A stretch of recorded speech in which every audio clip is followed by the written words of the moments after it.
OTAN estava aqui e ela era pequena, né? Certo. Porque ela estava sufocada pelos soviéticos. Acaba a Guerra Fria, todos esses países se tornam independentes. Eu lembro essa época, começou a surgir um monte de paísinho, Tchecoslováquia, Eslováquia, República Tcheca, Ucrânia, cara, começa a aparecer um monte disso. Todos. Isso... Aqui também, ó. Cazaquistão, também, né? Uzbequistão, Turcomenistão, Tajiquistão. Quem que ajuda eles nessa...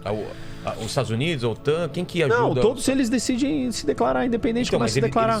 Eles tinham riquezas naturais, coisas para se manterem... Eram países controlados por uma autoridade central, mas cada um tem a sua realidade. Entendi. A Ucrânia, por exemplo, sempre foi uma grande área agrícola de riqueza profunda. Um solo extremamente fértil.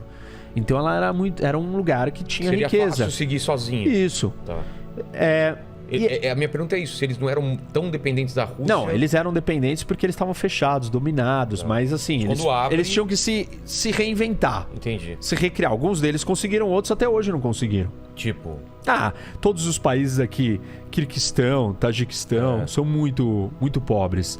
Turcomenistão ainda tem muito mais petróleo e tal. Cazaquistão é muito grande, também tem petróleo. Azerbaijão tem petróleo, é isso que sobrevive. Agora a Geórgia tem problemas, é pobre. A Armênia tem uma situação difícil. Bielorrússia também. Então esses dependem muito da Rússia. E por isso que a Rússia tem influência sobre eles até hoje. E vai continuar tendo. Desses daqui, muitos começaram a se juntar com a Europa. Com o quê? Com a União Europeia. E outros começaram a se juntar também com a OTAN. E isso começou a deixar a Rússia incomodada.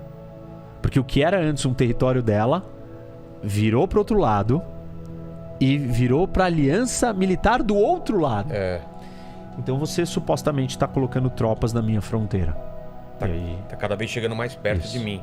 E como toda essa terra aqui é plana, lembra que eu falei? Lembro. Aí se você tiver tropas aqui na Ucrânia, está dentro da Rússia. É essa a preocupação. E aí a Rússia se sente muito incomodada e começa a querer revisitar esse assunto. E fala, não, peraí, não pode ter essa expansão da OTAN, não pode ter expansão da União Europeia, eu não quero isso. Mas quando que isso começa? No fim da Guerra Fria, no fim do colapso do Império Soviético, você já começa com as adesões e o crescimento da União Europeia. Então de 91 em diante, ao longo dos anos você vai tendo... Mas aí você tem uma Rússia fraca, quieta, não podendo fazer nada. Não. Quando que ela começa a ter força suficiente para começar a falar, peraí, agora... Olha, eu diria que o grande e o primeiro movimento é em 2008. Quando a Rússia invade a Geórgia.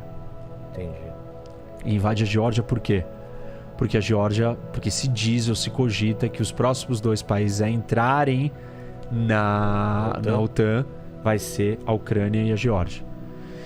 E os russos entendem que a Ucrânia é inaceitável. Ucrânia e Bielorrússia, aliás, os russos chamam eles de russos brancos e pequenos russos. Então tem a Rússia grande, o pequeno russo e o russo branco.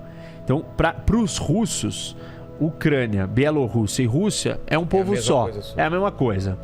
E daqui a pouco eu falo da história antiga, né, desse povo pra gente entender. Então, assim, o Putin quer recriar aquele espaço todo que ele dominava. Tanto que ele fala que a maior tragédia do século XXI, a maior tragédia geopolítica do século XXI é o fim da União Soviética. Ele quer recriar a União Soviética. Não dá para ele recriar embaixo de uma ideologia querendo conquistar territórios. Aquele pensamento antigo não funcionaria. Pelo menos até ontem não funcionaria. Porque então, hoje vai funcionar provavelmente na base da simples e pura força bruta. Nossa. Por isso que esse evento e episódio do que nós estamos assistindo hoje é tão importante.